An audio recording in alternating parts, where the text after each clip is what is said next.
tous. Je vais essayer de vous maintenir éveillés pendant la sieste après déjeuner.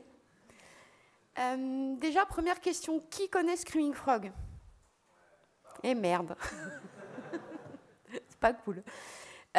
S'il y en a qui ont des ordis qui veulent en même temps faire des trucs ou vérifier si on a les mêmes menus, n'hésitez pas, rapprochez-vous si vous n'avez pas d'ordi de quelqu'un qui en a un. Voilà, on va essayer que ce soit au max interactif. Donc n'hésitez pas à poser des questions. Je n'aurai pas la réponse à tous les cas de figure parce que je ne les ai pas tous testés non plus, parce qu'il y a autant de tests que de sites internet, je pense. Donc je n'ai pas assez d'une vie pour tout faire. Mais on va essayer de répondre au max et de vous montrer déjà tout ce qu'il y a dans Screaming Frog, parce qu'il y en a quand même pas mal.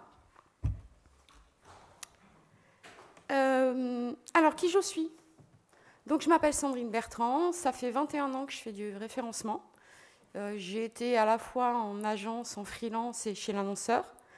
Je suis plutôt plus calée sur la partie audit on-site, d'où l'utilisation de Screaming Frog. Puis c'est ce que je préfère, ce qui m'amuse le plus. Je donne des cours de référencement, je suis conférencière. Je suis aussi Google Product Expert sur la partie search.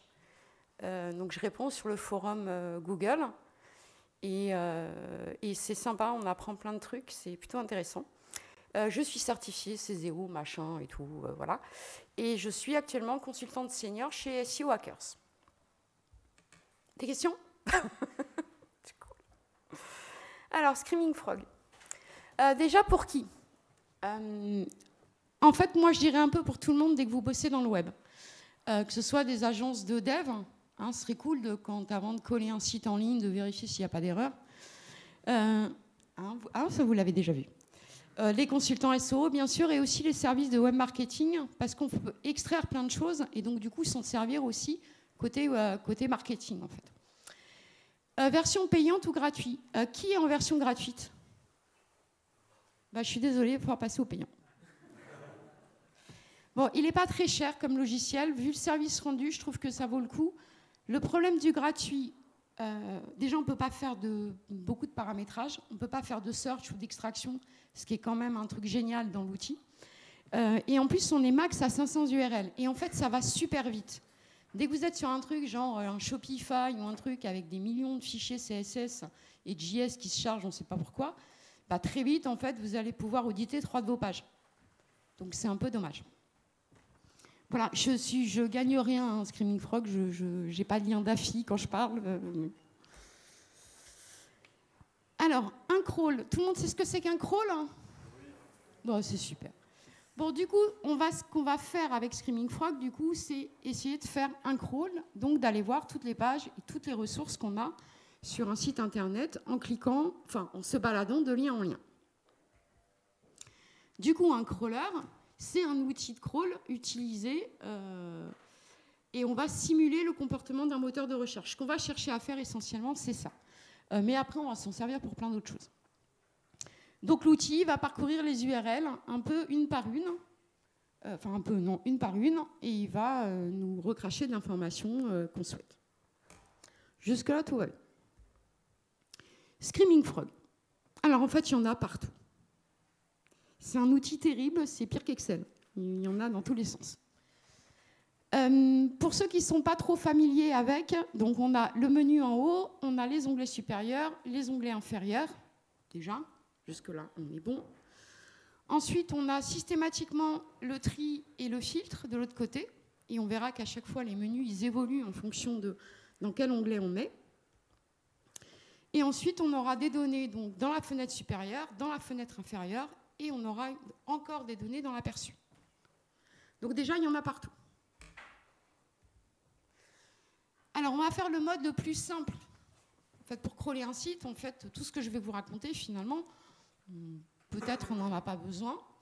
On va choisir le mode. Donc, en spider, liste, serp ou compare.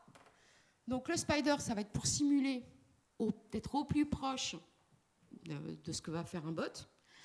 La liste, on va lui coller une liste d'URL qu'on veut regarder en particulier, ou on peut aussi lui rentrer un sitemap. La SERP, alors ça c'est le truc le plus obscur dans Screaming Frog. S'il y a des gens qui ont compris et qui s'en servent, je veux bien, parce que moi je n'ai toujours pas capté l'idée. C'est pour simuler une SERP. Donc dans un CSV, on va lui mettre des URL, des titles, des descriptions, et il va nous simuler les petits snippets un par un. J'ai pas compris. C'est obscur pour moi. Et la partie compare, on va pouvoir comparer les crawls d'un même site. Ça, c'est bien pour savoir ce qui s'est passé entre le 1er janvier et le 15 juin, qui a touché à quoi, comment, et qu'est-ce qu'on a perdu, gagné sur nos pages. Si vous avez l'habitude de travailler avec des agences, vous savez que les pages, les balises, les robots, c'est des trucs qui bougent facilement, même quand on ne voudrait pas.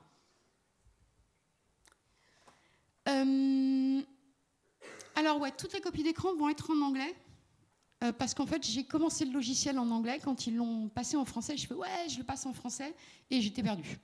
Donc j'ai repassé en anglais.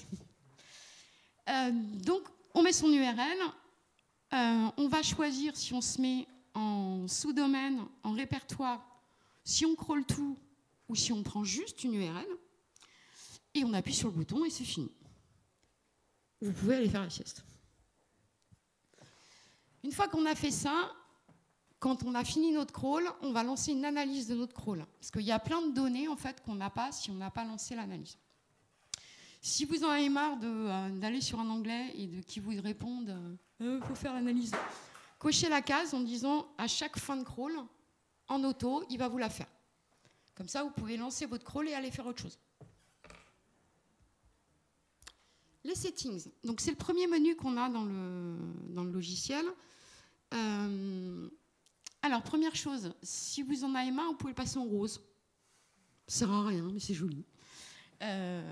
Non, si par exemple vous voulez faire des copies d'écran pour les clients, les trucs comme ça, si vous voulez vous mettre aux couleurs de votre agence, peut-être que le vert, vous en avez marre. Bon, donc ça sert à rien, mais c'est joli. Et vous avez le focus mode. Donc du coup, quand les onglets que vous n'utilisez pas ou dans lesquels il n'y a pas de données, en fait, il va vous les masquer. Ça peut être pratique aussi parce qu'il y a un paquet d'onglets quand même.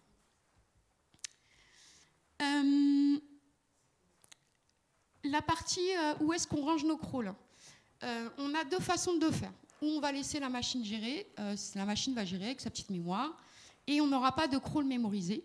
Il faudra penser à le sauvegarder pour pouvoir aller le récupérer. Donc si par exemple on veut faire des comparaisons, si on n'a pas enregistré son crawl, on ne pourra rien comparer. Donc en général, on conseille à tous de se coller en database.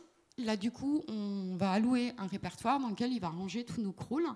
Et donc, du coup, on a même un crawl qui a 1 an ou 2, on peut le retrouver. Bon, de temps en temps, il faut faire un peu de ménage. Enfin, moi, régulièrement, je fais du ménage parce que j'en ai trop dedans et c'est trop le bazar. L'avantage aussi d'être en base de données, c'est qu'on va pouvoir crawler de très gros sites, jusqu'à 5 millions d'URL. Sinon, en fait, même votre machine, elle va saturer. Et déjà, même comme ça, en général, nos machines, au bout d'un moment, ça rame, on n'en peut plus. Mais au moins, ça nous permet de faire ce genre de choses. À minima, en fait, c'est 4 gigas de mémoire. Moi, je suis à 14. Parce que j'ai des trop gros crawls et que j'en peux plus. Voilà. Donc, et puis j'ai trop de bordel à chaque fois. Voilà.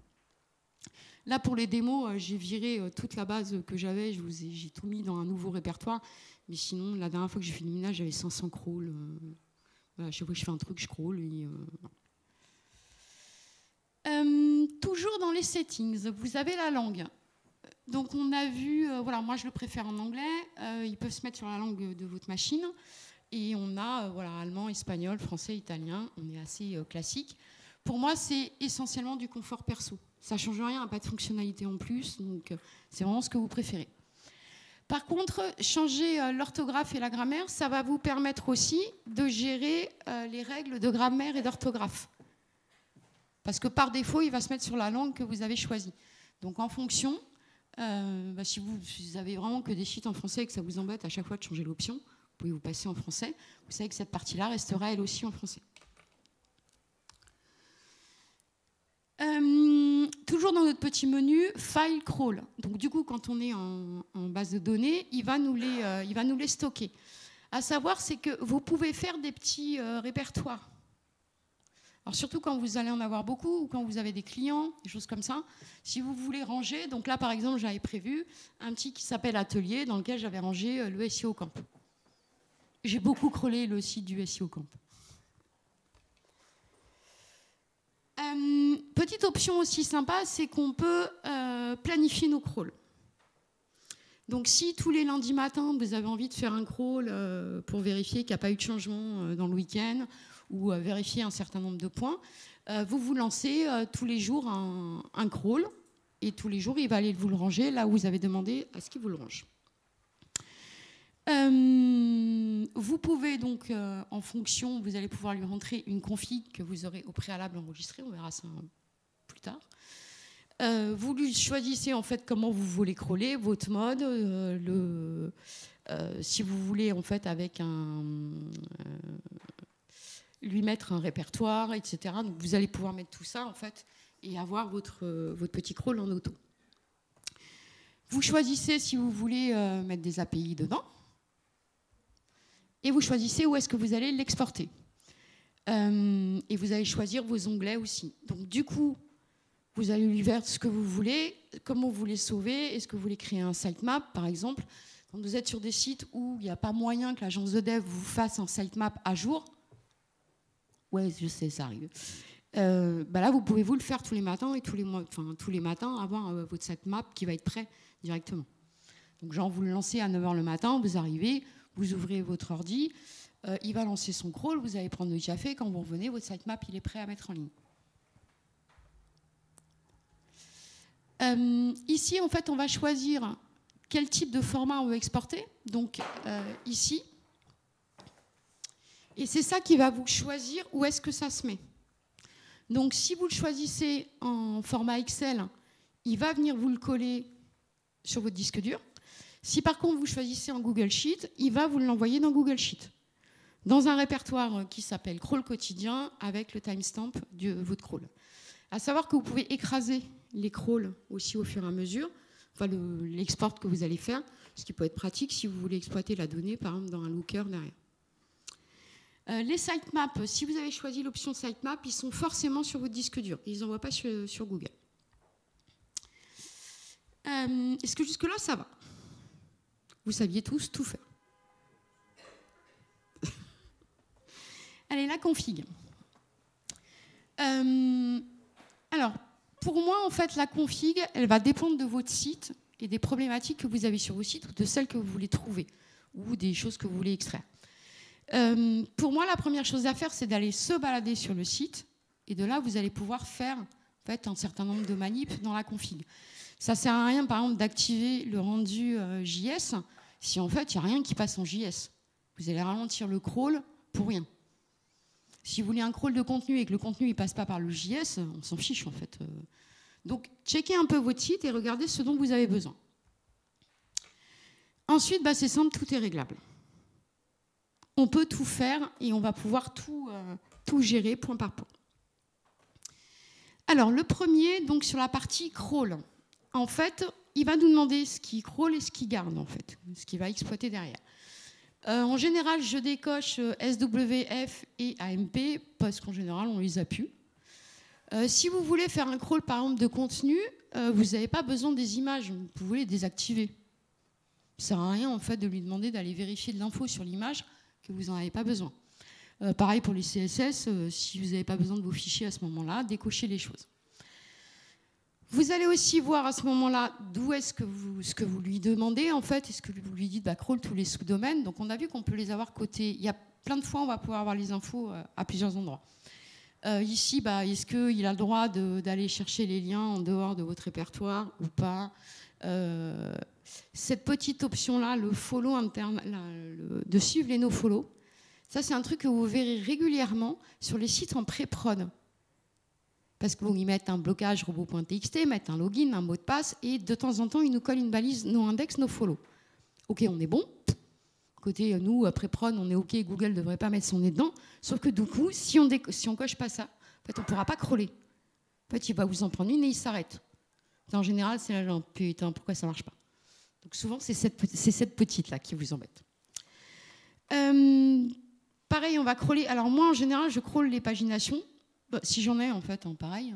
Parce que c'est souvent là où on a des problèmes de title dupliqué, de contenu, ce genre de trucs. Donc je trouve que c'est utile de les crawler. Et pareil pour les hreflang, si vous en avez sur le site. Si on n'a pas, décochez la case. Donc faut aller farfouiller un peu sur son site au départ. On peut lui demander donc de crawler les sitemaps, donc ou de se débrouiller en lui disant bah, tu vas chercher tout seul l'adresse dans le robot.txt, ça sous-entend que vous avez vérifié qu'elle y est, sinon on est bon pour recommencer son crawl, ou sinon bah, on lui écrit les URL qu'on a. Si vous lui mettez en fait que quand vous avez un index de sitemap, vous pouvez juste lui mettre l'index qui trouve ce qu'il y a dedans. Vous n'avez pas besoin de tous les rentrer un par un. L'extraction. Donc on va lui demander en fait d'extraire un certain nombre d'infos. Alors, à savoir, le title et la description, par défaut, il les cherche dans le head. Maintenant, je pense que maintenant, il les trouve ailleurs que dans le head, puisqu'on a un menu, un title qui n'est pas dans le head. Mais avant, il ne trouvait que ceux qui sont dans le head. Globalement, attention à toutes les balises qui sont censées être dans le head. Peut-être qu'il ne va pas vous les trouver si le dev vous les a collés n'importe où. À cet endroit-là, il vous remonte max 2 titles, 2 H1, 2 descriptions, que 2 H2, que 2 canonical et que 2 méta-robots. Alors normalement, title, description, canonical, méta-robot, on est censé n'en avoir qu'une. Mais pas tout le temps. Par contre, côté H1, ça peut être gênant. C'est-à-dire que si vous avez des sites avec des H1 partout, bah, vous allez dire, bah, ça va, j'en ai que 2. Non, en fait, il y en a peut-être 18. Donc, ce qui va vous changer les précaux ou modifier ce que vous pensez de votre audit. Donc ça, attention à ça, en fait, c'est que c'est juste une info à savoir. Vous allez aussi voir, bon, est-ce qu'on va vérifier si c'est indexable, le nombre de mots, la lisibilité. On va aller lui chercher les directives dans le méta-robot et dans le X-robot-tag. Parce que si j'en ai une qui me dit index, l'autre qui me dit non index, pour autant, il peut me dire ah bah, c'est bon, ta page est indexable, en réalité, elle ne l'est pas. Pareil sur la partie données structurées. Donc JSON, microdata ou RDF en fonction de ce qu'il y a sur le site, bien évidemment. Cochez pas tout non plus, ça sert à rien. Donc jetez un coup d'œil de ce qu'il y a comme code. Et ensuite, à minima, en tout cas pour moi, vérifier la validation côté Google. Ça, Google va aller, en même temps, il va aller vous dire si elles sont correctes ou pas. Et pour schéma.org, à vous de voir, en fait, ça va être surtout quand vous avez des choses qui ne sont pas... que Google ne va pas vous vérifier, en fait. Par défaut, voilà tout ce qu'il va chercher. Donc, quand on lui demande d'aller vérifier de la donnée structurée, voilà tout ce qu'il vérifie. Si vous avez un truc qui n'est pas dans la liste, il ne va pas vous les trouver. Bon, on a globalement de quoi faire puisque ce sont à peu près tous ceux que Google connaît. Donc, on est plutôt pas mal. Alors, il y en a, on en a forcément qui ne sont pas là. Qu'est-ce qui nous manque là-dedans? Organisation, peut-être. Ouais. Ouais, mais on a le job posting, je crois. Ouais, je ne l'ai pas, pardon. Donc, du coup, bon, voilà, enfin, on en a quelques-unes. Après, au pire, on ira les récupérer différemment. Donc, bon, là, on va répondre à 95% des sites qu'on va rencontrer. Les limites. Bon, par défaut, il va s'arrêter à 5 millions d'URL. Bon, très souvent, on n'a pas besoin d'autant. Notamment quand vous voulez faire un crawl de test. Donc, je crawl 1000 pages, enfin 1000 URL, et je m'arrête en fait. Et là, je vois s'il me manque des infos, est-ce que j'ai bien réglé mon truc, est-ce que tout marche. Donc là, vous allez lui mettre une limite en disant, bon, vas-y, au bout de 1000, arrête-toi. Le nombre de redirections maximum à suivre. Par défaut, il est réglé sur 10. 10, c'est énorme quand on sait que Google s'arrête à 3. Au bout de 3, il fait ouais, vas-y, démarre-toi, tu ne sais pas où tu veux m'envoyer, donc débrouille-toi. Donc ici, 10, par contre, c'est là où ça va être utile, c'est quand vous êtes en migration pour voir si on n'a pas des enchaînements de redirection. Et parfois, on peut très vite en avoir 5, 6, parce qu'il y a le HTTP qui renvoie vers le HTTPS, qui du coup n'avait pas le 3W, qui va renvoyer vers le 3W, puis vers la nouvelle URL. Donc très vite, on peut avoir de jolies listes. Le nombre maximum de caractères dans l'URL, etc., ça, on n'est pas trop fou. Ce qui est intéressant ici, c'est qu'on va pouvoir lui dire, bon, en fonction des répertoires, tu me crawles que X URL. Donc là, ici, par exemple, sur le SEO Camp, sur la partie sponsor, tu t'arrêtes à 10. parce que ça va être le même template de page. Si je veux juste vérifier est-ce que j'ai bien toutes mes infos techniques dedans, je n'ai pas forcément besoin d'aller au-delà de 10. 10, c'est bon, je vais voir mes erreurs. Voilà. Et là, pareil, sur un site de produits, par exemple, les produits, je m'arrête à 1000. Disons, bon, après, si j'ai une erreur, je vais la voir partout, ça ne sert à rien d'en crawler 15 000. Le rendering. Si vous avez du JS sur votre site, bon, il y a peut-être une partie des infos qui ne passeront pas, en fait, si vous n'activez pas le rendering.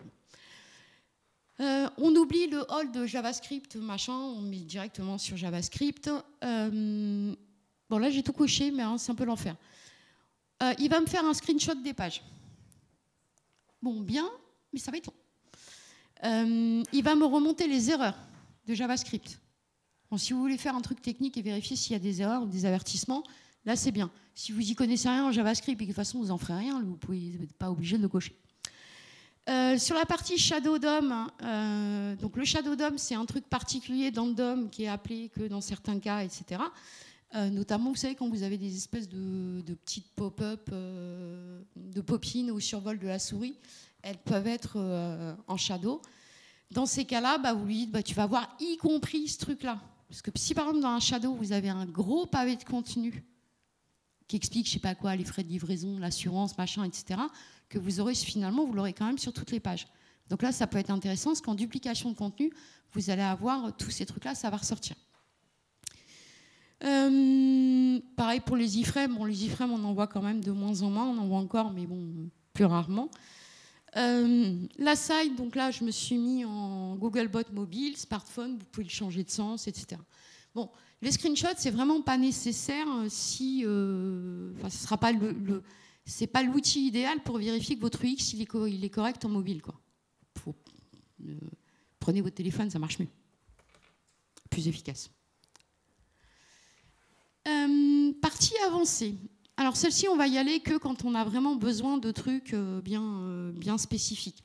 Notamment les follow redirect, on va s'en servir sur les migrations. En général, sinon, on ne va pas forcément lui obliger à les suivre.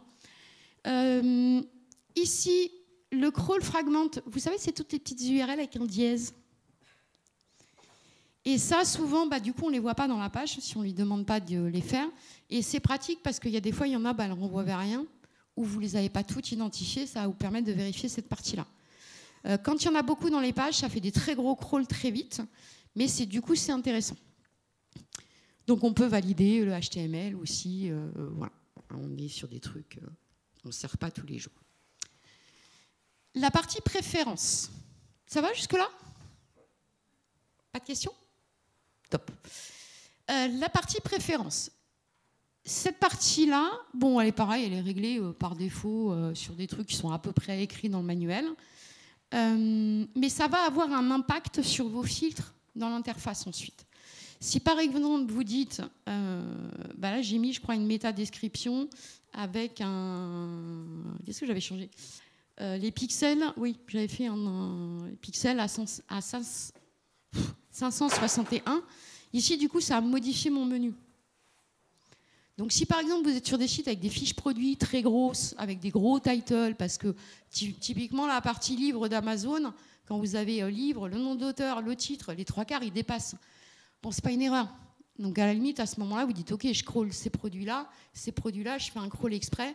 Et là, je le règle mieux parce qu'en fait, ce n'est pas ça qui m'intéresse comme info et ça ne va pas m'aider. Par contre, je veux ceux qui dépassent ou qui sont au double de ce qu'on doit voir d'habitude.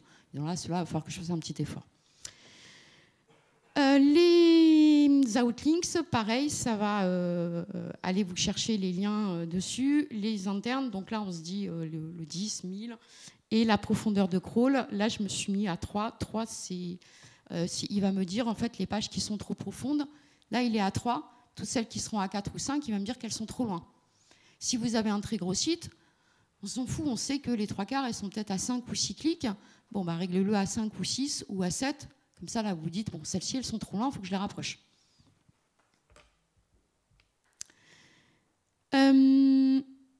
Toujours dans la partie préférence, il y a un endroit où vous allez pouvoir remonter vos encres et il va pouvoir vous dire si elles sont bien ou pas. Donc vous pouvez lui dire tout ce qui est une encre qui sert à rien, qui transmet rien comme info sémantique.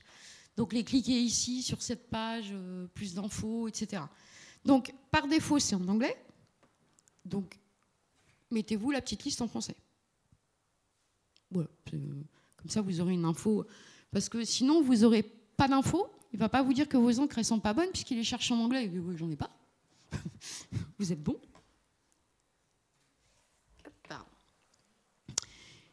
Bon là pareil hein, sur le maximum des H1, les titles, etc. Et on a aussi la partie Soft 404. Tout le monde sait ce que c'est qu'une Soft 404? Non. La Soft 404 c'est une page qui est une page non trouvée mais qui répond en 200. Donc c'est une erreur de dev en général. Donc l'internaute va arriver sur une page, lui dit bah non, ça n'existe pas. Pour autant, côté moteur, on lui dit qu'elle existe. Enfin, qu'il peut l'indexer, qu'elle est en 200. Ça, en général, sur ces pages-là, on a comme elle répond en 200, je ne les verrai pas dans ma liste de 404, forcément. Donc du coup, pour les trouver, en fait, on va chercher dans le contenu. Parce qu'en général, on a ce produit n'existe plus, la page n'existe plus, aucun produit trouvé, ou voire erreur 404. Donc il va aller chercher ces infos-là, et du coup, vous aurez vos soft 404. Pareil ici, donc sur la partie contenu. Comme on va pouvoir aller extraire le contenu et travailler sur le contenu, on va lui dire où est-ce qu'il doit prendre ou ne pas prendre le contenu. Donc typiquement, la navigation et le footer, ou le menu et le footer, ça ne m'intéresse pas en termes de contenu. Ce n'est pas du vrai contenu, c'est des liens avec des encres. Donc ceux-là, je vais dire, bah, ceux-là, j'en veux pas, tu me les exclus. Par exemple, là, je lui ai mis, exclus-moi tout ce que tu vas trouver dans un truc quand tu rencontreras la classe sidebar. Bah, pareil, ça va être des liens, des infos, j'en ai pas besoin. Ce n'est pas du vrai contenu, donc j'en ai pas besoin. Pareil, vous pouvez fonctionner en ID en disant, bah, l'ID menu, tu ne prends pas en compte. Sur la partie toujours contenu, on va pouvoir lui demander de checker le duplicate, pardon. Il marche plutôt bien. En fait, si vous avez bien paramétré en fait, l'étape d'avant, bah, globalement, ça va être plutôt juste. Si vous, ici, vous êtes à côté, ce n'est pas les bonnes divs, bon, le résultat, il sera moyen.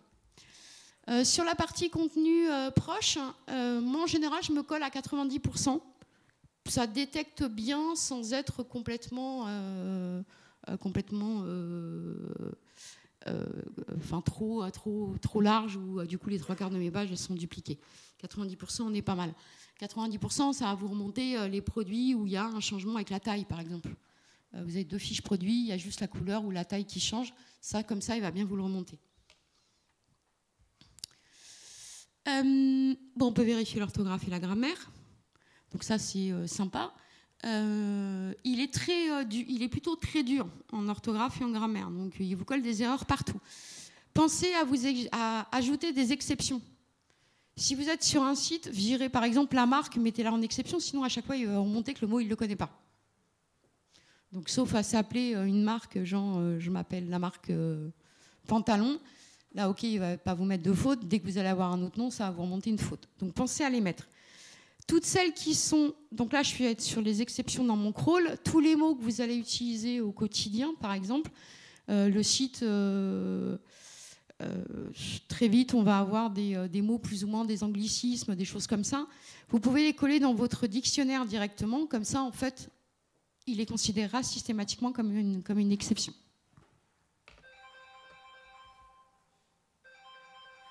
À qui a chargé son téléphone ?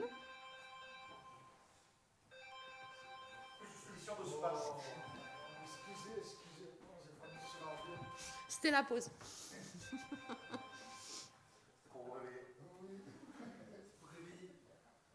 Ouais, c'est bien en fait. Hein. Bon, ça va, vous dormez pas. Ça va toujours. Cool. Ah. Mais il n'y a pas de souci. C'est bien, ça fait un interlude et tout. Voilà. Toujours dans notre config, le robot.txt. Donc en général, par défaut, on va lui mettre de le respecter, hein, parce que c'est normalement les consignes qu'on donne à Google, donc on va lui demander de faire la même chose. Et par contre, on va lui demander au moins de nous les montrer. C'est-à-dire, j'ai pas été la voir, je te remonte pas d'infos, mais parce qu'elle est bloquée côté robot.txt. Sinon, vous les voyez pas et potentiellement vous passez à côté d'un truc dans un audit. À noter en fait pour les pré-prod, on a vu les pré-prod, c'est la galère. Pour les pré-prod bloqués par le robot.txt, demandez-lui de l'ignorer. Sinon, ça ne marche pas. En dessous, vous avez le bloc custom. Quand vous voulez tester un truc, c'est un outil de test aussi. Vous voulez tester une consigne dans un robot.txt, vous pouvez en fait l'ouvrir là, vous mettez votre nouvelle règle, vous mettez l'URL en dessous, il va vous dire si ça marche ou si ça ne marche pas. Donc, comme Google nous a viré notre outil de contrôle de robot.txt, ça peut être pas mal. Ça dépanne. Il n'est pas au top, mais ça dépanne. Voilà, ici le truc, donc là, on va lui demander par exemple de le récupérer. On veut tester si je fais une modification, comment mon crawl va se passer. Donc du coup, je peux lui dire, bah, tu ne prends pas le robot.txt, voilà celui que je veux que tu considères avant de le mettre en ligne, par exemple. Et on va pouvoir tester une URL en fait, en disant bah, est-ce que ça marche ou est-ce que ça ne marche pas. Donc quand vous voulez faire des modifs sur des robots.txt, alors tant que c'est des modifs avec des user agents simples. Quand vous avez des modifs avec des user agents où il y en a plusieurs, avec des ordres, des choses comme ça, c'est pas le plus fiable. Hein. Vous risquez d'avoir un truc genre en mode c'est bon, ça passe, en vrai, ça marchera pas. Donc après, c'est pas l'outil de test ultime, mais il rend bien service. Et si vous voulez, il y a un super test en ce moment qui est fait là pour vérifier vos connaissances avec les robots.txt, qui tourne sur Twitter, mais LinkedIn, je crois. L'URL rewriting. Alors ça, c'est un truc dans la config dans lequel on met rarement les pieds en disant mais je ne veux pas faire de l'URL rewriting. Qu'est-ce qu'il me dit, lui? Alors, à savoir que quand vous avez des sites, par exemple, les vieux OS Commerce, qui, quand vous crawlez, vous passez un ID de session systématiquement dans l'URL. Super. Ça ne sert à rien quand on fait un audit.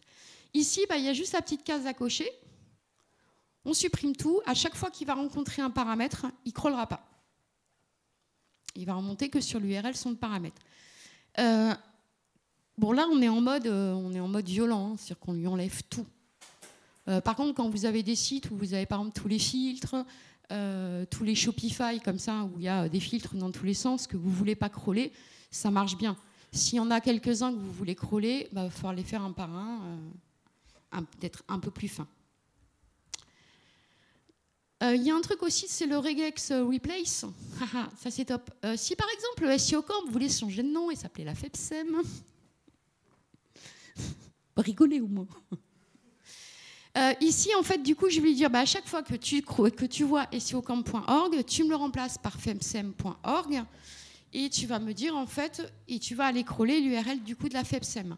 Donc, quand vous êtes sur un changement de domaine, par exemple, vous allez pouvoir vérifier si, à l'arrivée, vous avez tout le monde. S'il ne vous manque pas des pages, s'il n'y a pas des bouts qui ont été oubliés, ou s'il y a des choses qui ne correspondent pas, et dans ce cas-là, il faudra peut-être affiner votre plan de redirection. Donc, celui-ci, il est vraiment bien quand vous avez on est sur des cas de figure un peu particuliers, mais il fonctionne bien. Donc ça, c'est vraiment... celui-là, je le trouve bien sur des plans de redirection simples. Après, vous pouvez faire des choses un peu plus complexes. Hein. J'ai fait un truc sur le nom de domaine. Vous pouvez faire sur un répertoire qui va changer de nom. Donc vous allez changer le répertoire. Avant de le changer, donc tout est prêt, votre plan de redire, il est prêt. Avant de se lancer et finalement de vérifier et de vous taper un crawl en disant « Putain, j'en ai la moitié qui ne marche pas là, vous pouvez le tester comme ça, sans toucher.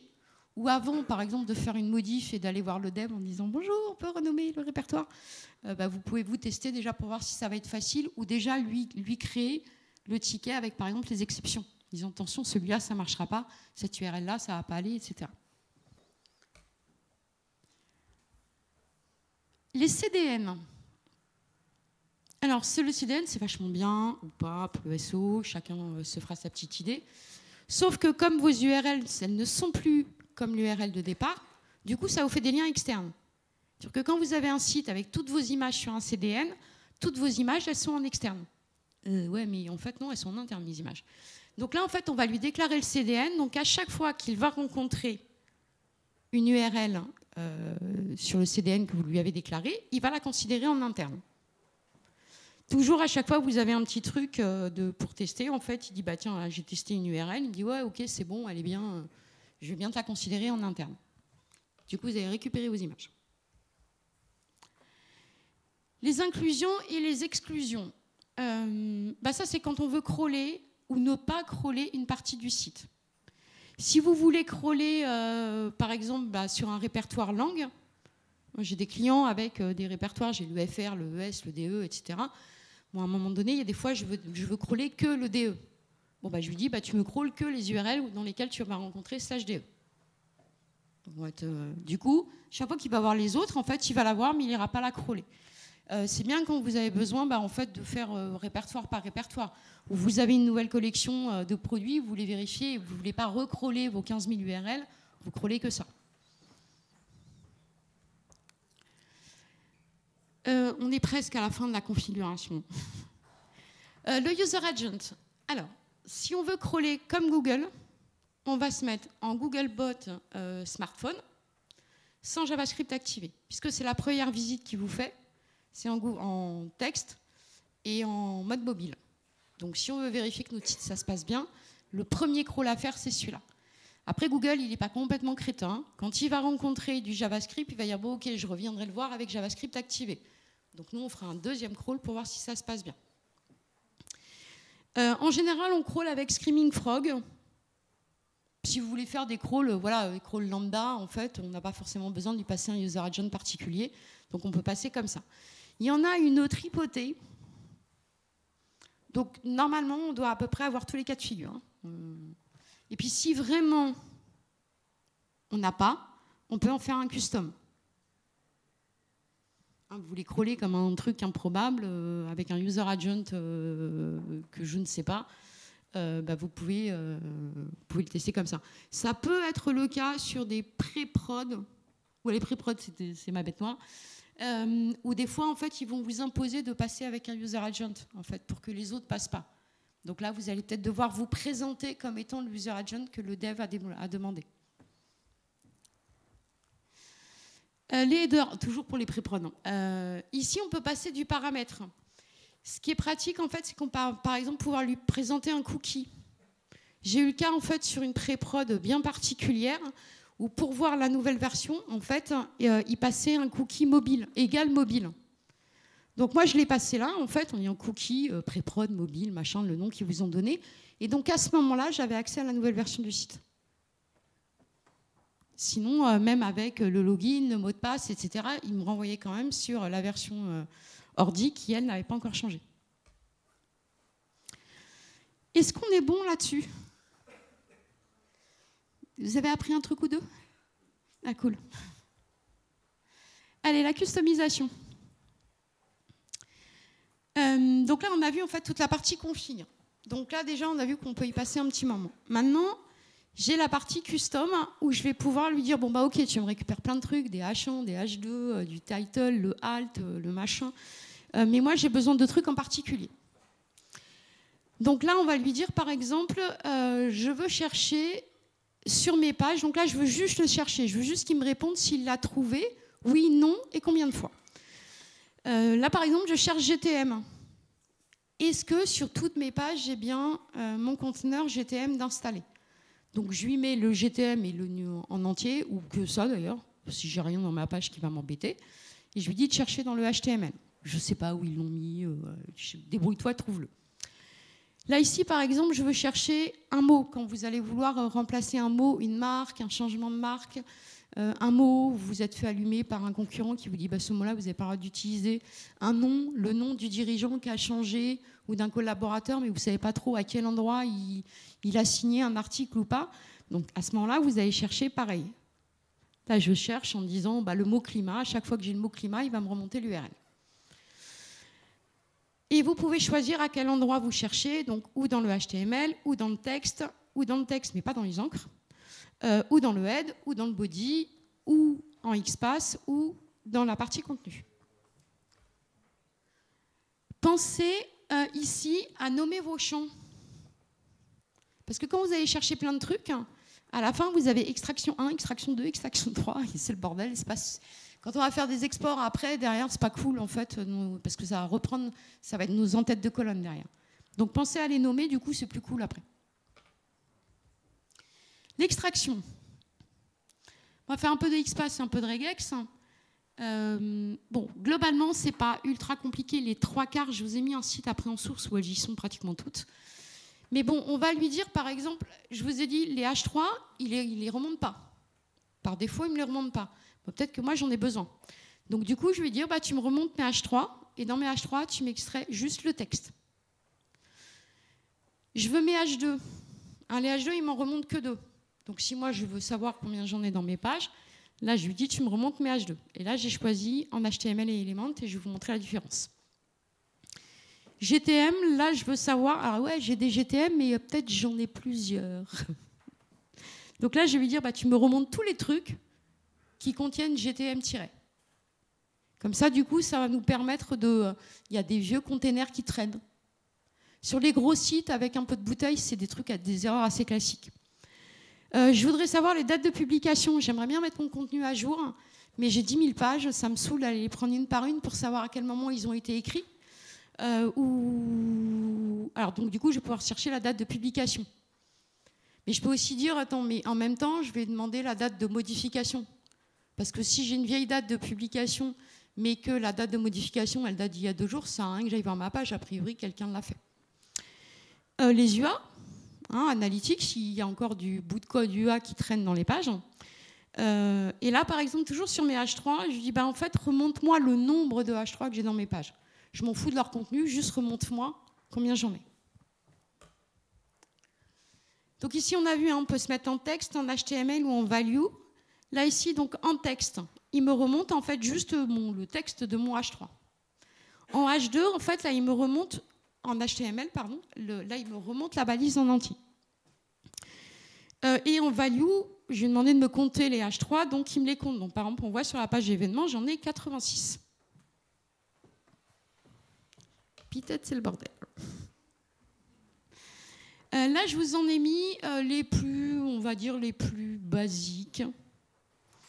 Les H1, si je veux qu'il me remonte tous les H1. Les H2, je veux qu'il me remonte que le second H2, ou dans notre cas, bah, peut-être que j'ai besoin du troisième, parce qu'a priori, le deuxième, il me le remonte. Je veux les paragraphes, je veux les auteurs, je veux le contenu, les paragraphes, je veux les classes content, je veux ici le dernier LI dans mes listes UL. Je veux qu'il me compte les H2. Je veux qu'il me remonte les liens avec une encre en savoir plus. Là, pareil, mais du coup, c'est la même chose. Donc avant, c'est des regex, ça, c'est du XPath. Là, je vais lui demander de m'extraire tous les liens. De tous les liens qu'il trouve dans la page, je veux qu'il me les sorte, qu'il me les range dans un coin. Extraire les liens qui commencent par mail to. Pour récupérer les adresses email. Extraire les liens qui commencent par tel le point. Ça, on va récupérer les numéros de téléphone. Extraire les URL des images. Extraire les URL des images qui contiennent la classe à link center. Extraire les liens qui contiennent l'attribut alternate. Extraire les hreflang. Bon, voilà, tout est possible. Je vous ai mis le lien donc, du site sionors.ca. Il y a une liste à rallonge de toutes les regex, les XPath les plus classiques. Et si au pire vous n'avez pas, voilà, il y en a une, il vous manque, vous avez déjà le début, vous allez pouvoir en fait faire les vôtres à votre source. J'ai fait le tri pour vous en sélectionner quelques-unes, mais franchement, sa page, elle est top. Bon, si les regex et les XPath, ça vous donne des boutons, ce que je peux comprendre. Screaming Frog a développé dans les dernières versions la visual extraction. Alors là, il n'y a pas plus facile.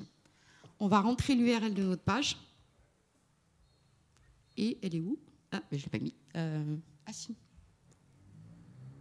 Je ne sais pas s'il va me le prendre. Non. Merde, il y avait une petite vidéo. Oups, pardon. Du coup, en fait, on va mettre... J'en ai une autre copie d'écran de ce truc-là, on le fera après. On va lui mettre l'URL, il va nous afficher l'URL, et on aura juste à sélectionner l'élément qu'on veut qu'il nous remonte. Il va faire sa sauce tout seul, là, ici. Il va les chercher, puis vous choisirez, en fait, celui qui vous va le mieux, qui remonte l'info que vous voulez. C'est trop facile. Aucune excuse pour ne pas faire d'extraction avec ça. Si des fois, par hasard, ça arrive, côté webpage, il ne veut rien savoir. ou parce que finalement, c'est ce que vous voulez. J'ai eu le cas il n'y a pas très longtemps. Je voulais en fait récupérer le lien qui était dans un bouton, dans un JavaScript, parce que je voulais remonter l'ID, un ID particulier. Donc du coup, en fait, pensez que là, ici, vous avez le rendered ou la source HTML, donc à condition d'avoir JavaScript activé, bien sûr, sinon ça ne marchera pas. Mais ici, du coup, vous allez pouvoir ensuite aller chercher votre élément dans la page. Donc si côté page, en fait, vous ne le voyez pas, ça doit être probablement dans le code source. Si ce n'est pas dans le code source, c'est dans le code source en rendu. Donc normalement, vous devriez trouver vos éléments. Si vraiment c'est des trucs bien spécifiques, vous allez peut-être vous battre un peu avec, mais en général, on prend une URL et on la teste jusqu'à ce qu'on remonte l'info qu'on a besoin. Dernière customisation, les positions des liens. En fait, notamment quand on va travailler pour des audits sur le maillage interne, on va avoir besoin en fait de... pourquoi j'ai autant de navigation là, je sais pas. On va avoir besoin de savoir où sont nos liens. Un lien qui est dans le header ou un lien dans la navigation ou dans le footer, peut-être je ne vais pas le prendre en compte dans mon maillage interne. Donc du coup, je vais les isoler, ça va me permettre de savoir où est-ce qu'ils sont dans ma page. On est bon? A plus peur des XPath des... Allez, les API. Alors, les API, comme leur nom l'indique, on va se connecter à un autre outil, on va aller récupérer des infos. Alors, côté Google Analytics, alors, ce qui va être sympa, n'oubliez pas de cocher, de matcher les minuscules et les majuscules. Hein, souvent, on ne sait jamais un truc, voilà. Donc, sinon, vous allez avoir des doublons, ça va être chiant à lire, il faut trier après, etc. Ici, côté Google Analytics, pensez aussi à cocher la petite case de crawler les nouvelles URL qu'il aura découvertes dans GA. Ça, en fait, c'est des vieilles pages qui potentiellement font du trafic, peut-être par un autre outil. Je ne sais pas, vous avez des landing pages spéciales Google Ads. Vous ne les avez pas dans votre arbo. Quand il va crawler, il ne va pas les voir. Par contre, côté Google Analytics, il va peut-être vous les trouver. Donc, du coup, pensez à les crawler à ce moment-là en disant peut-être c'est intéressant de savoir si je n'ai pas d'erreur dessus. Quand même, est-ce qu'elles sont propres et est-ce que peut-être je peux les réexploiter autrement.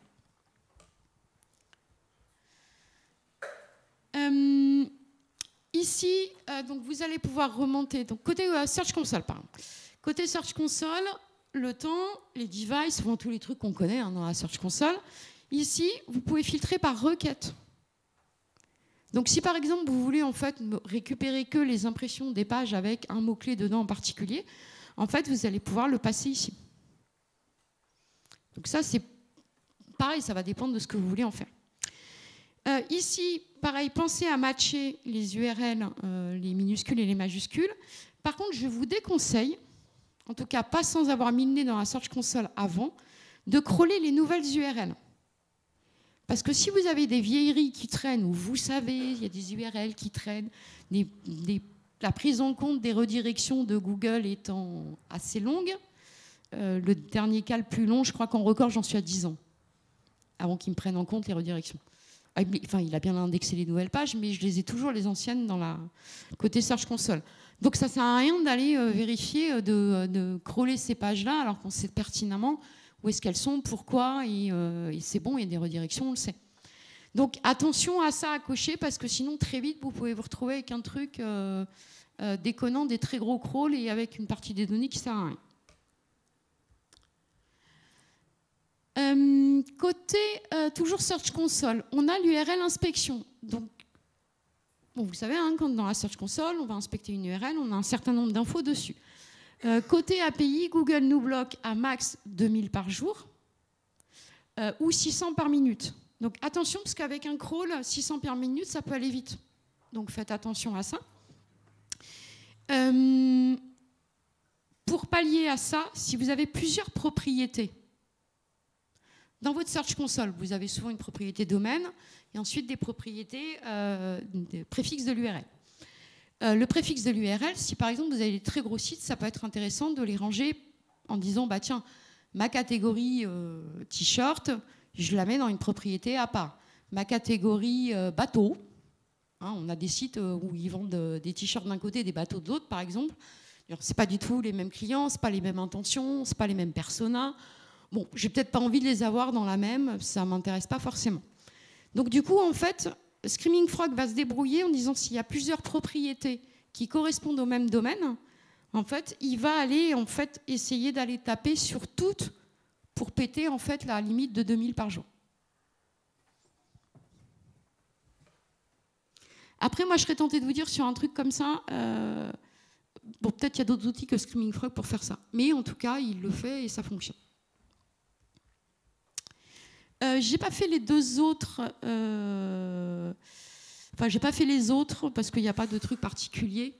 Les trucs de SEMrush, Majestic, etc. C'est votre période, les liens, votre clé. Voilà, il n'y a pas de détails en particulier là-dessus.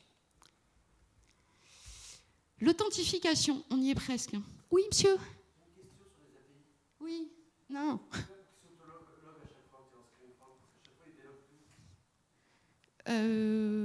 J'ai pas trouvé de solution là-dessus pour qu'il se reste logué à chaque fois.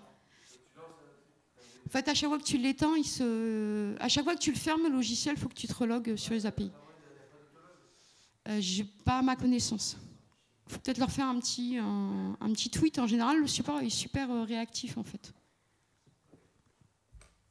D'autres questions sur les API? C'est clair pour tout le monde? Toi, vous êtes trop bien. Alors, l'authentification.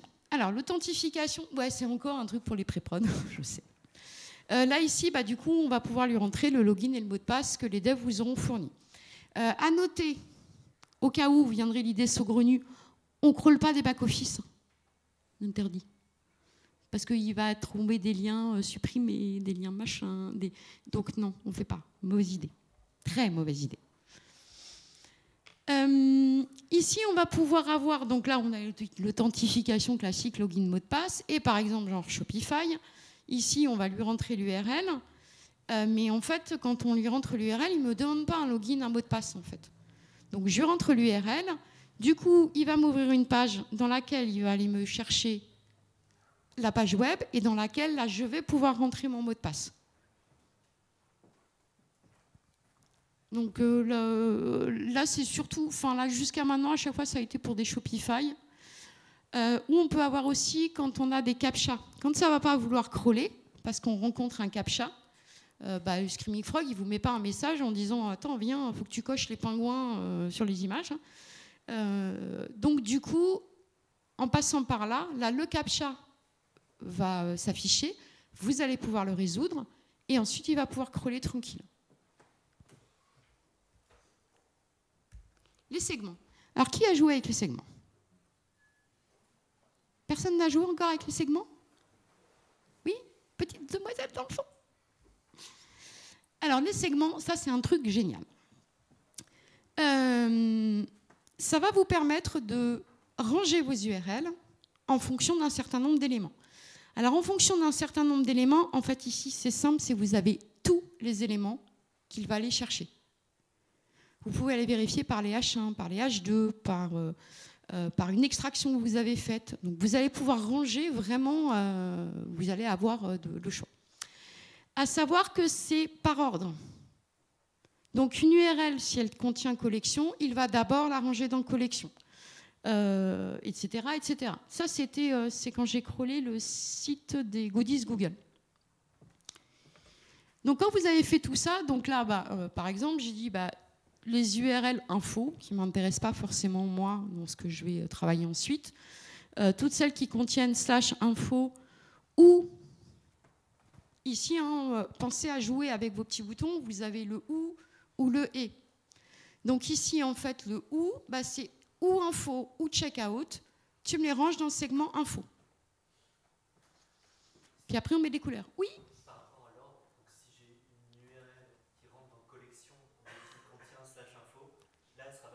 Si, en fait, il va me mettre les deux, mais par contre, alors je crois que Max, il m'en met 3. Je voulais tester, vérifier, et j'ai pas pris le temps de le faire. Mais il va me mettre les deux. Mais bon, à savoir, c'est parce que la dernière fois, j'avais fait un truc un peu barbare à la fin, où en fait, toutes mes URL se sont retrouvées dans le même segment. Donc du coup, ça marchait pas, en fait. Donc, en tout cas, c'est au niveau de l'ordre, Au moins, on sait. Puis on sait que du coup, notre premier segment, en fait, le premier segment qui va s'afficher, c'est la première règle qu'aura matché. Donc ici, là, par exemple, donc le site de Google, là, en fait, on voit qu'il m'a rangé toutes mes petites URL. Alors, par exemple, ils ont, c'est une honte, ils ont plein de pages .found, mais qui répondent en 200. Donc, c'est de la soft 404, c'est ce qu'on a vu. Et là, je me suis amusée à dire, toutes celles-là, je les note en disant que c'est des erreurs. Du coup, c'est une page qui est potentiellement en erreur, mais qui correspondait à mon segment marketing. Après, on peut faire des jolis dessins. Oui ? C'est la vue en silo, ça ? Non, ça c'est la 3D classique. Voilà. Je vous parlerai après des visualisations. Je suis assez... je trouve que c'est extrêmement compliqué à exploiter derrière réellement. Par contre, ça a un effet waouh. Voilà, ça marche super bien. Mais bon, derrière, aller dire, OK, alors maintenant, cette URL-là, qui est dans la petite boule-là, qu'est-ce que j'en fais ? Ouais, ça, c'est chaud à exploiter comme ça en visualisation. Après, il y a peut-être des gens où ce sont des visualisations qui peut-être sont super évidentes pour les gens, du coup, derrière à auditer. Moi, j'avoue que ouais, c'est joli. Je mets des couleurs, je m'amuse, mais ça me permet, en fait, si on est sur une partie un peu sémantique, de voir un peu si j'ai des branches un peu dédiées ou si c'est le bordel. Bon, c'est pas... Bon, derrière, faire un audit juste sur l'image, ouais, bon courage, moi, sans moi. Alors du coup, ce qu'on peut segmenter, alors bon, je vous ai dit tout. En général, ce que je fais, on peut faire des segmentations par les codes réponses. Du coup, on va pouvoir visualiser son site avec les erreurs qu'on a rencontrées. De la vitesse, on va pouvoir aller choper le temps de réponse. Si on a mis l'API qu'on lui a demandé de nous remonter la vitesse, on va pouvoir le remonter ici. On va pouvoir lui faire des segmentations sémantiques, celle-là c'est la plus facile. Donc par exemple par l'URL, le title ou le H1. Donc, si j'ai une catégorie qui s'appelle sac à dos, celle-là, je vais les mettre et je vais mettre d'une autre couleur, les sacs à main, etc. Je vais pouvoir le faire par l'indexation. Est-ce que mes pages, elles sont indexables ou pas? Est-ce qu'elles ont eu des impressions dans la Search Console? Donc, je peux m'amuser à avoir une visualisation où j'aurai d'une couleur particulière toutes celles qui n'ont pas fait d'impression. Peut-être que ça va mettre en évidence que c'est une branche en particulier qui est mal aimée. Ça va peut-être me donner des idées un peu différentes. Je peux segmenter par prix. Si vous avez envie de vous amuser, de dire où sont mes produits pas chers, mes produits moyens et mes produits très chers. Ceux qui correspondent à mon panier moyen, est-ce que finalement ils sont très proches de ma home ou qu'ils sont complètement barrés à l'autre bout de mon arbo? Peut-être le moment de les rapatrier. Oui. Pour la partie vitesse, c'est uniquement PageSpeed, c'est Google PageSpeed, ouais. l'API? Ouais. À ma connaissance, ouais. Ouais, ça marche bien. Voilà. Après, je le passe rarement par là. En fait, moi, je vais voir la home, une page par template, et avec ça, j'ai fait le tour. Et après, je dis bon, si vraiment c'est la cata, on dit bon, faut reprendre des choses. S'il y a quelques petits trucs, bon, on peut remonter. Mais en général, le page speed, c'est toujours plus ou moins impacté par les mêmes choses. Ouais. Mais bon, les gros crawls, ou quand on récupère plein de trucs, les crawls, ils peuvent durer plusieurs heures. Donc, c'est pour ça qu'à un moment donné, voilà, de segmenter, de faire des inclusions, des exclusions, ça permet d'avoir un crawl rapide et de ne pas y passer la journée à attendre que ça crawl, quoi. Bon, là, en fait, on est prêt à lancer un crawl. Maintenant qu'on a fait tout notre bazar. Sur cette partie-là, on va aller un peu vite. Donc, à la fin de votre onglet, vous avez une petite flèche dans laquelle il va vous permettre de configurer vos onglets ou de remettre à zéro. Bon, ça, c'est quand vous avez foutu le bordel, vous avez déplacé dans tous les sens. Quand vous en avez enlevé, remis et que vous êtes perdu, l'option « je reset et je me remets comme le logiciel par défaut », c'est bien, ça sauve. Ici, on va pouvoir virer ce qui ne nous intéresse pas. Si, par exemple, jamais vous ne faites de la vitesse, parce que ce n'est pas votre truc et qu'il y a d'autres gens pour le faire, vous pouvez vous enlever l'onglet. En fait, il n'y a pas besoin d'avoir l'onglet puisque vous ne l'utilisez pas. En général, on peut virer, non pas la métadescription, mais plutôt la méta-keyword, parce qu'on ne l'exploite plus. Moi, en général, je la laisse parce que c'est là où, de temps en temps, il y a des vieux sites où j'ai des listes de mots-clés à rallonge. Il faut leur dire, ouais, c'est pas bien ça, les gars. L'AMP aussi, parce que y en a de moins en moins. Donc, ça, c'est des choses qu'on peut virer. Donc, à faire en fonction de ce qu'on veut à ce moment-là. Bon, ça, à savoir que vous pouvez le faire après le crawl aussi. Hein. Vous avez crawlé, vous avez plein d'onglets qui ne servent à rien. Ouvrez votre truc, virez ceux dont vous n'avez pas besoin pour avoir une interface un peu plus light. Toujours dans notre barre d'onglets, sur le côté et dans notre menu en haut, en View, vous allez pouvoir aussi, donc ici, on va pouvoir les remettre à 0, mais on peut aussi le faire via le menu. Via le menu, on va pouvoir resetter les colonnes et nos onglets. Parce que pareil, en fait, on va gigoter nos colonnes, nos trucs, à un moment donné, on est perdu, donc c'est un peu plus compliqué. Le clic droit, c'est une folie, il y en a partout. J'ai oublié de vous faire la copie d'écran. En fait, en fonction, si je sélectionne une ou plusieurs URL, j'ai un clic droit différent. Ici, bon, on peut copier, on peut l'ouvrir dans son navigateur, on peut la recrawler, on peut la supprimer. Bon, elle ne sert à rien et elle m'enquiquine pour faire mes exports. On va pouvoir faire des exports à ce moment-là. On va pouvoir la visualiser. Alors, quand on n'en a qu'une, la visualisation, elle n'est pas super utile. On va pouvoir vérifier si elle est indexée. Donc, les exports, bon, c'est tout ce qu'on va pouvoir exporter par rapport à notre petite URL. La visualisation. Et on va pouvoir voir si elle est indexée. Donc, quand vous voulez aller vite, en fait, en général, on va retourner dans Google, on ouvre notre navigateur, on copie notre URL, on fait site de points et on vérifie. Bon, là, avec un clic droit, vous l'avez. Ça va plus vite. Du coup, vous pouvez aller vérifier Google, Yahoo, Bing, un Yandex. Et si vous cliquez sur All, il vous ouvre les 4 d'un coup. Il vous ouvre 4 onglets dans votre navigateur où vous avez vérifié l'indexation. Et là, vous avez les URL. Donc, pour Google, c'est site de points. Pour Yahoo, c'est URL de points. Pour Bing aussi. Et pour Yandex aussi. Voilà. C'est en même temps que vous révisez vos opérateurs. Pareil pour les backlinks. Une question ? Attention. Pareil pour les backlinks, on va pouvoir aller les checker. Pareil pour la validation, on va pouvoir aller checker directement en W3C. On va aller pouvoir vérifier si mes données structurées elles sont bonnes, ou dans schema.org ou dans l'outil de Google. Bon, la MP, hein, si on en a. On va pouvoir aller vérifier la cache et la Webpack Machine. Donc, votre URL, clic droit, Open in Webpack Machine, il va vous ouvrir. S'il a l'URL, il va vous la sortir. Donc, par exemple, vous voulez vérifier que tout se passe bien et est-ce que l'URL, il y a 2 ans, elle n'avait pas de soucis, on est pas mal. Bon, la vitesse, pareil, hein, il prend l'URL, il la jette pour aller l'emmener dans l'outil de Google. Il va pouvoir aussi aller voir si on a d'autres domaines sur l'IP. Ah, ça, c'est bien quand vous voulez remonter des réseaux de sites. Donc, il va dans Bing et il fait IP 2 points. Donc, il a chopé l'IP, il va nous la remonter. Voilà. Bon. Bing n'est pas au top pour faire ça, mais ça peut vous aider. Ça peut être rigolo quand vous remontez des réseaux de faire ça. Et là-dessus, on est bon sur les menus. Et ouais, il peut nous ouvrir le robot.txt. Bon, voilà, rien de particulier là-dessus. Les onglets inférieurs, même chose. Hein, on en a plein, hein, on a un paquet aussi. Donc, par exemple, là, j'ai viré les cookies en mode bon, ça, je m'en fiche, je m'en sers pas, donc celui-là, j'ai pas besoin de l'avoir dans mon onglet.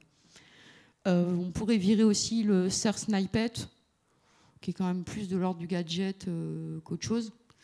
On pourrait virer aussi les headers, la grammaire, si vous ne l'avez pas vérifié, ça ne sert à rien, vous pouvez les enlever. Attention, passage de slide rapide. Vous êtes prêts ?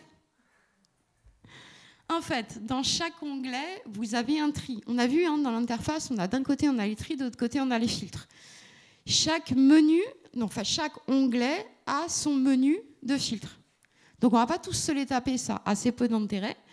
L'interne, externe, ce sont les mêmes. Security, alors là il y a un paquet de trucs pour les devs, de tout ce qui ne va pas aller dans votre page. Sur les codes réponses, on les a tous aussi. Sur les URL. Sur les titles, les descriptions, donc c'est ce que je vous disais. En fait, maintenant, on les a, les titles, en dehors du head, mais avant, ils ne les remontaient pas. Donc, dans le doute, description, keyword, les H1, les H2, les contenus, les images, les URL canoniques, la pagination, le contenu, les directives, les hreflang, le JavaScript, alors celui-là, il est immense, les liens, l'AMP, les données structurées, le sitemap, le page speed, pareil, qui est super long. Celui-ci, je vous l'ai mis en bleu parce qu'en fait, lui, c'est pour ça que je vous disais, ouais, nommez vos champs. Ça va aller mieux que Search Extraction 1, 2, 3, ça va être plus facile à vous y retrouver. Donc celui-ci va se personnaliser en fonction de ce que vous avez paramétré dans la config. Bon, analytique, Search Console, validation. Et on est bon. Des questions sur toute cette tripotée de menus? Tant mieux. Bon, après, en fonction de ce que vous cherchez, bah, vous allez aller derrière. Si on a dit, bah, on a plugué la Search Console et on veut voir si j'ai des URL orphelines, donc des trucs qui traînent tout seuls dans la Search Console que je n'ai pas dans mon crawl, là, ça va être utile. Et on va aller en fonction de ce qu'on cherche comme info. Les filtres, donc là on est toujours à peu près dans le même principe. Les filtres sont liés à l'onglet sur lequel vous êtes. Donc vous aurez ici, je dois être sur le premier. Je vais pouvoir dire, bah, tu me remontes toutes mes URL qui sont 200, que les adresses qui contiennent produit ou produit au singulier. Voilà, comme ça je me fais ma petite liste et je vais pouvoir travailler dessus. Je peux travailler aussi par segment. Hein, si j'ai envie, je peux aussi faire mes trucs par segment. Donc là, je lui ai dit, bah, tu me remontes que mes URL qui contiennent product ou au singulier ou au pluriel. Et a priori, il était pas mal. Ou des URL qui répondaient en 200. Donc a priori, il m'a répondu. Il m'a renvoyé les résultats que j'avais envie. Pas foufou, hein, c'est que des filtres. Alors, ici, est-ce que je vous l'ai mis après? Non, hop. Ici, j'aurais pu vous faire une petite copie d'écran. On a le contenu, donc ça c'est le plus basique, mais on va pouvoir chercher en regex, on va pouvoir faire plein de choses, correspondent, ne correspond pas, est vide, est plein. Donc on va pouvoir trier dans tous les sens là-dessus aussi. Encore des petits détails, il y en a encore. Sur le côté, vous avez, donc vous pouvez afficher en mode liste ou en mode répertoire. Le truc que je trouve sympa dans le côté répertoire, parce que ça fait des listes pas forcément faciles à lire, c'est qu'il nous remonte le nombre d'URL contenus dans ce répertoire. Donc vous les fermez toutes, vous avez juste le nombre d'URL qu'il y a dans un répertoire, bien pour voir si par exemple vos collections de produits elles sont équilibrées ou s'il y en a une, il n'y en a que deux. Est-ce que finalement vous ne pouvez pas les mettre dans une autre catégorie plutôt qu'ils soient tout seuls dans leur coin? Et c'est reparti. Du coup, la même chose côté onglet inférieur. Là, ce qui va être sympa, c'est quand on va pouvoir farfouiller dans la partie maillage interne. Et là, on va pouvoir aller fouiller dans nos liens. Ça, c'est plutôt sympa. Les outlinks, pareil. Hein. Donc là, ici, ça va être quels sont les liens qui pointent vers l'URL que vous avez sélectionné en haut. Et donc, du coup, vous allez pouvoir trier en disant, bah, finalement, je veux que les canonical ou je veux que celles qui sont contenues dans le sitemap, par exemple, ou que celles qui sont dans mes hyperliens classiques ou que dans mes images, pour pouvoir voir un peu est-ce que votre maillage va bien. Les liens qui sortent de l'URL sélectionnée, ça va être bien quand vous soupçonnez que vous avez des pages avec des liens qui traînent de partout et qu'il y en a un peu de trop. Attention, si vous n'avez pas réglé votre CDN, vous allez en avoir un paquet.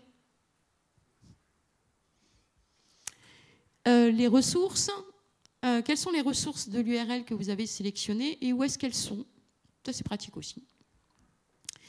Les logs, les erreurs JavaScript, le contenu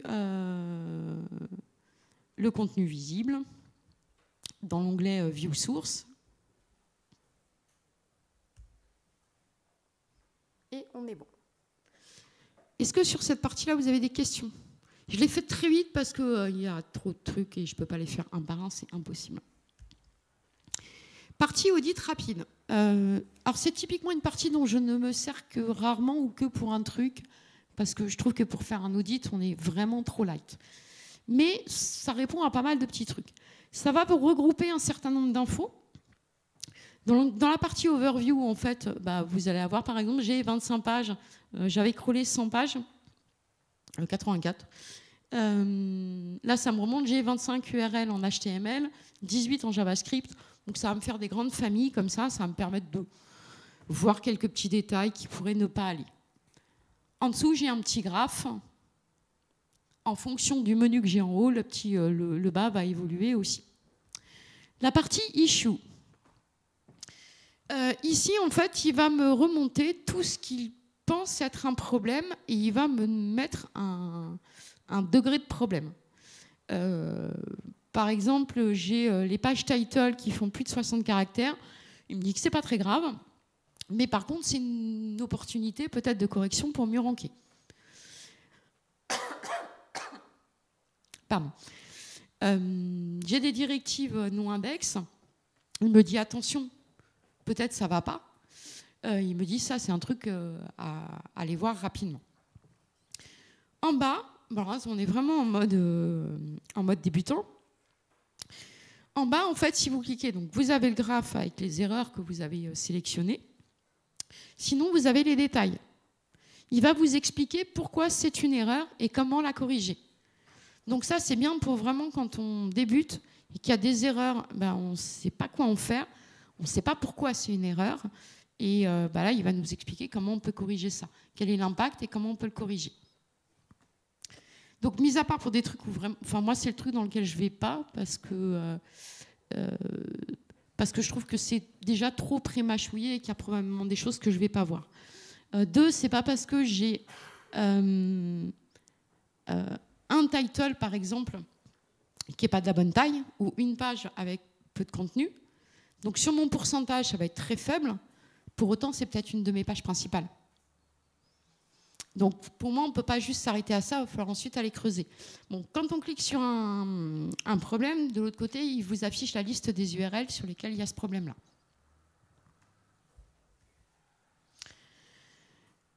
On peut les mettre ou en structure ou en liste. On va pouvoir voir ce qui est indexable, ce qui ne l'est pas, les codes réponses, la profondeur de crawl. On va pouvoir travailler pareil par segment et voir par segment combien j'ai d'URL indexables, combien j'en ai qui ont des problèmes, etc. Donc toujours pareil, si vous avez bien catégorisé au départ, vous allez pouvoir en fait avoir de dire finalement ma prio elle est sur telle catégorie parce que là-dessus c'est là où j'ai le plus d'erreurs. Donc prio, je bosse sur la catégorie pantalon. Voilà les problèmes sur les segments, la profondeur de mes segments. Toujours pareil, si vous avez la façon dont vous aurez catégorisé, vous pourrez voir en disant telle catégorie du site, elle est en moyenne beaucoup plus profonde que les autres.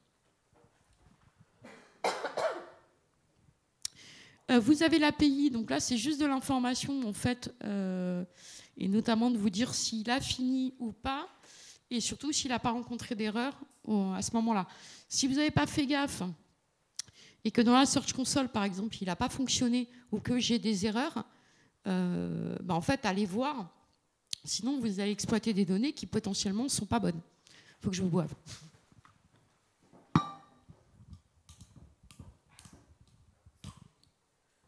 Bon, ça va toujours?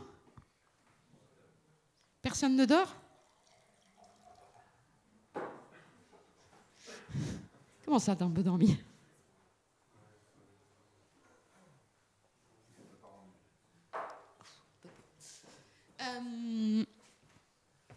Et sur la partie donc, orthographe et grammaire, là on va avoir les erreurs qu'il a trouvées, l'explication, pourquoi c'est une erreur, et à noter ici, en fait, il me met, c'est un exemple qu'il me met. Peut-être je l'ai 500 fois dans le site, l'erreur, mais il m'en met qu'une seule en exemple.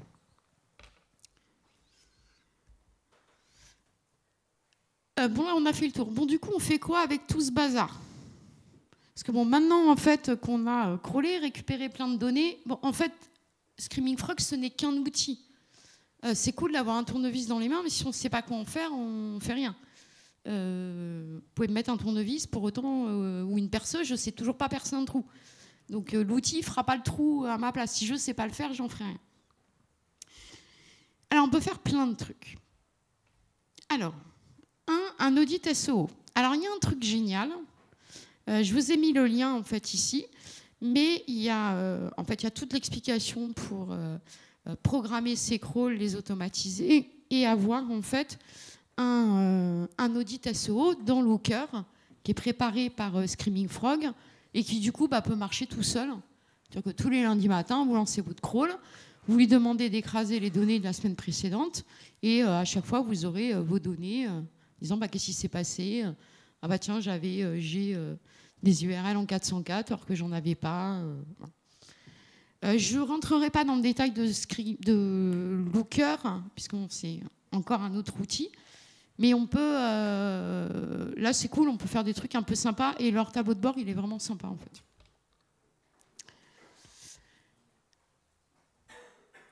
Alors, comment je fais si par exemple je veux trouver des pages sans contenu SEO? Une des méthodes que je dirais pas trop compliquées, ça va être de me mettre en config simple, ou juste de vérifier si j'ai pas du contenu qui sort juste sur JavaScript, avec JavaScript, pardon. Je vérifie bien mes réglages de contenu, où est-ce qu'elles sont mes divs, etc. Si nécessaire, voilà, j'inclus bien la div ou la classe correspondante, et je crawl.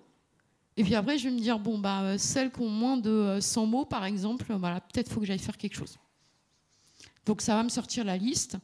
Alors, ou ici, très rapidement, je vais pouvoir juste me les classer, par ordre croissant, décroissant.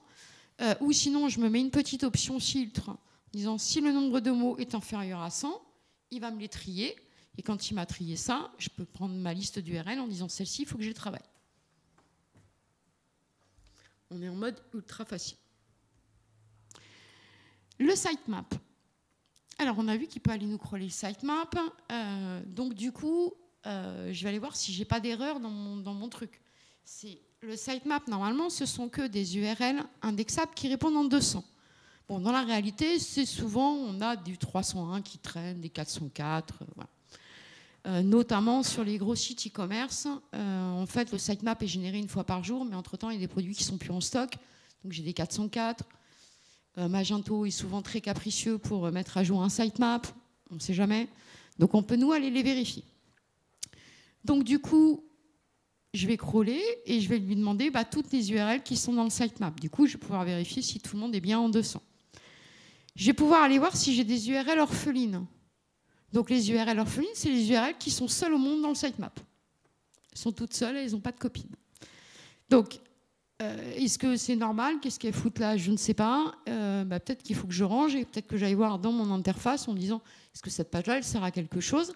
Si elle sert à quelque chose, pourquoi elle n'est pas maillée? Si c'est une landing, qu'est-ce qu'elle fout dans le sitemap? Elle n'a peut-être pas besoin d'y être parce que potentiellement Google va me l'indexer alors que peut-être je ne veux pas. Donc du coup, je vais pouvoir aller checker. Je vais pouvoir aussi aller vérifier si j'ai des URL qui sont dans plusieurs sitemaps, notamment quand j'ai des index avec plusieurs catégories dans mon sitemap, de vérifier si j'en ai pas qui sont 3-4 fois dans le sitemap. Pardon? Non, mais je suis un peu psychorigide, moi.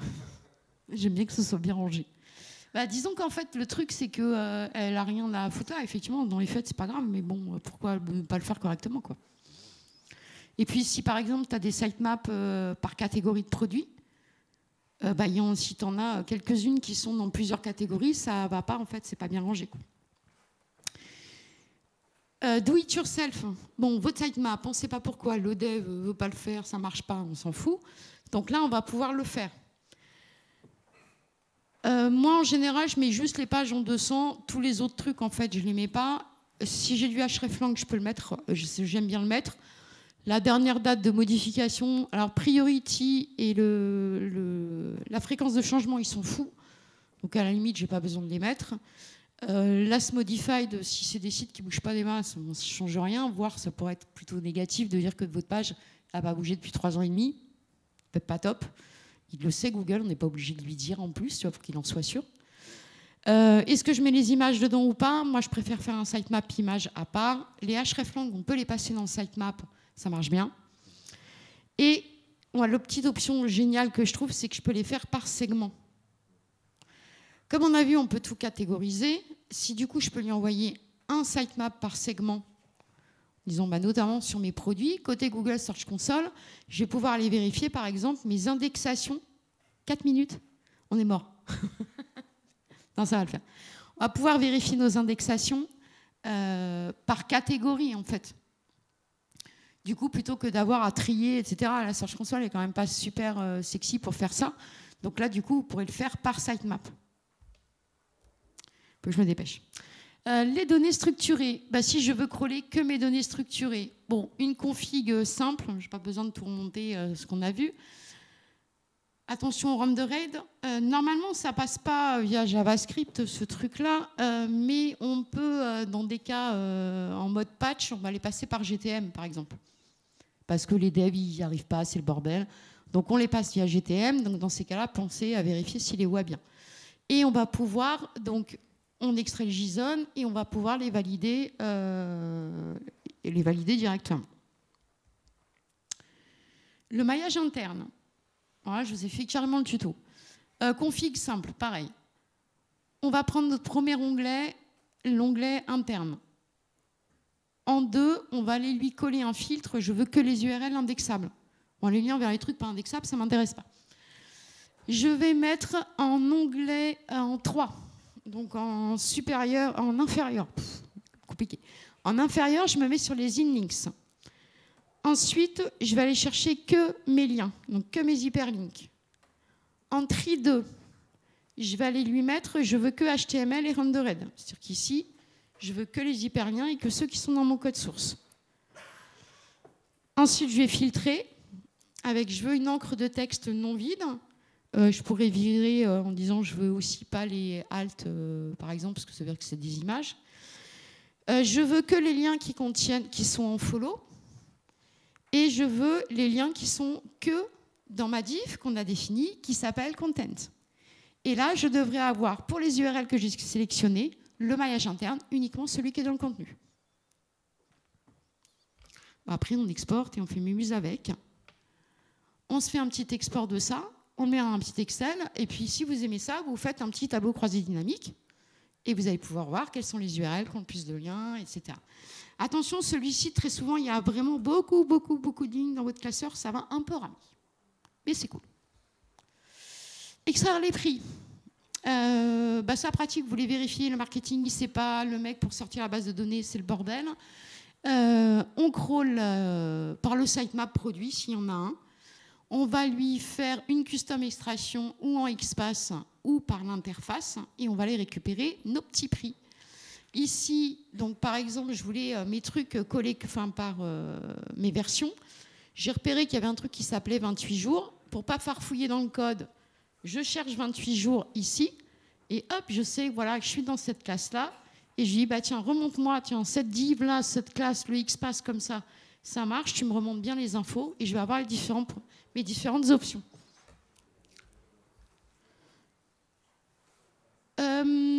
Si ce truc-là, ça vous rebute, bah vous pouvez les extraire par les données structurées. Et là, du coup, on passe en regex, donc celle que je vous ai montrée tout à l'heure. Et là, on va pouvoir, en fait, aller chercher, bah là, je vous ai mis, par exemple, le fil d'Ariane, où on pourra aller chercher les produits, le prix des produits, puisque c'est une info qu'on a dans notre custom. Ici, je vous ai mis les regex, toujours sur le même site, les regex qui correspondent aux données structurées. Je vais y arriver. Vous voulez voilà, le prix d'un produit, la note, la meilleure note, le téléphone sur la page, etc. Tout va bien. Page non indexée. Bon, ça, c'est un truc un peu compliqué, l'indexation en ce moment. Ici, pareil, c'est une méthode comme une autre. Hein, ce n'est pas forcément la plus fiable pour savoir si c'est indexé ou pas. Je fais une config plutôt simple. Là, ce que je veux, c'est récupérer de l'URL. Je me plug avec la Search Console. Et ensuite, je vais dans l'onglet Search Console, filtre les URL indexables et je vérifie est-ce que l'URL, elle est dans Google ou pas.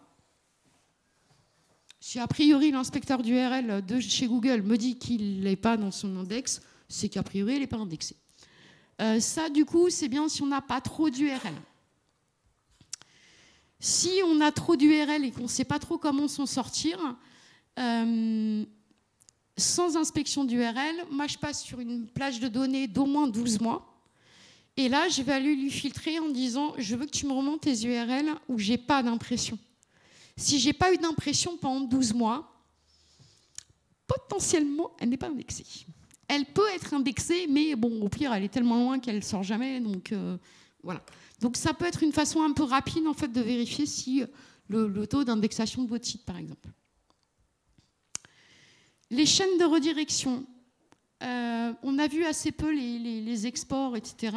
Là, la chaîne de redirection, on crawl. Menu en haut, report, redirect, et on exporte redirect et les canonical, on ne sait jamais, ça traîne aussi ces trucs-là. Ici, donc, vous aurez donc un tableau, je voulais je voulais nettoyer un peu pour que ce soit lisible à l'écran. Ici, vous aurez les boucles de redirection, est-ce que vous avez des boucles ou pas? Et ça peut servir. Et ici, vous aurez les URL, en fait, donc en disant, cette URL-là, elle est redirigée, là j'avais 2, 3, 4, 5 URL parfois. Il a cassé quoi le client? On compare les crawls, ou le client, le dev, nous on s'en fiche. On va comparer les crawls. Donc le premier crawl, ça c'est votre dernier crawl et celui-ci c'est le précédent. Faites pas l'inverse, vous n'allez rien comprendre. En général on s'arrache un peu les cheveux au bout d'un moment, on dit c'est pas logique cette histoire. Donc c'est souvent parce qu'on n'a pas mis les bons au bon endroit.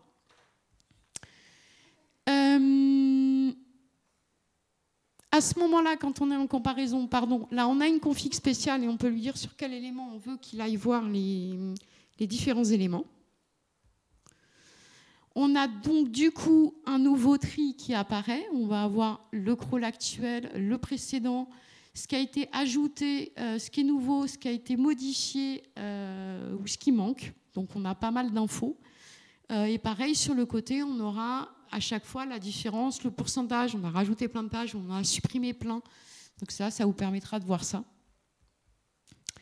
Et très rapidement sur les visualisations. Bon, moi, ce que je vous ai dit tout à l'heure, c'est plutôt effet waouh. Donc ici, ça peut mettre la gestion la mise en avant des niveaux de mes répertoires. Je vais y arriver.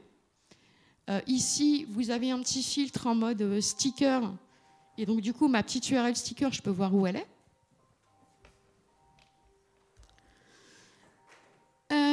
Par code réponse. J'arrête. Les visualisations, donc ça, c'était en mode pour les segments. Je m'en vais. Problème courant, ça ne marche pas. Donc, en général, c'est un problème de CAPTCHA qui ne veut pas passer. Ou c'est que vous allez trop vite ou que vous ne vous présentez pas avec le bon user agent. Donc, dans ces cas-là, ce qui fonctionne le mieux, c'est de se présenter avec un user agent de navigateur. Un Chrome ou un Firefox, il va être moins regardant.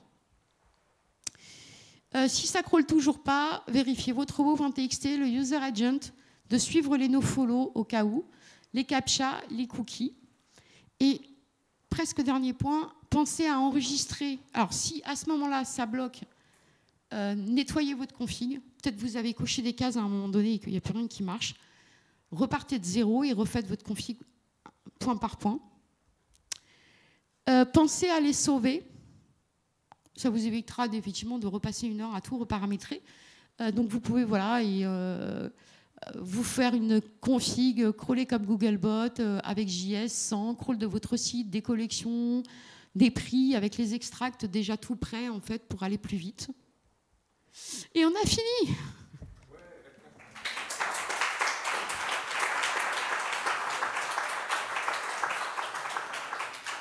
Alors la question mug. Donc, en combien de langues hors système est proposé Screaming Frog? Non. Non. Bon, non. Et vous n'allez pas toutes me les faire, là.